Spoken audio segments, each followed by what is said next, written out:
নমস্কার, আমি ডাক্তার গীতিকা সাহা। আজকে আপনাদের সামনে লিউকোরিয়া নিয়ে আলোচনা করব।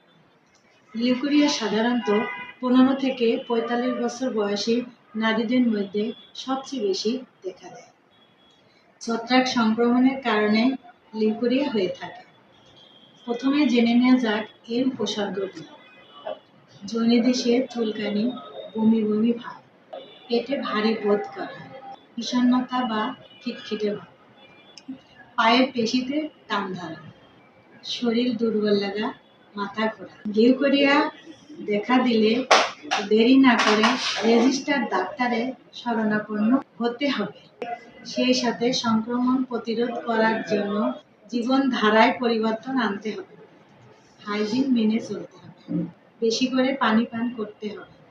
প্রতিবার প্রস্রাবের পরে জায়গাটা ভালো করে ধুয়ে নিতে হবে। জায়গাটা শুকনো রাখতে হবে। জামা কাপড় অবশ্যই রোদে শুকিয়ে বা ইস্ত্রি করে পরতে হবে। সুতি কাপড় পরিধান করতে হবে। পুষ্টিকর খাদ্য খেতে হবে।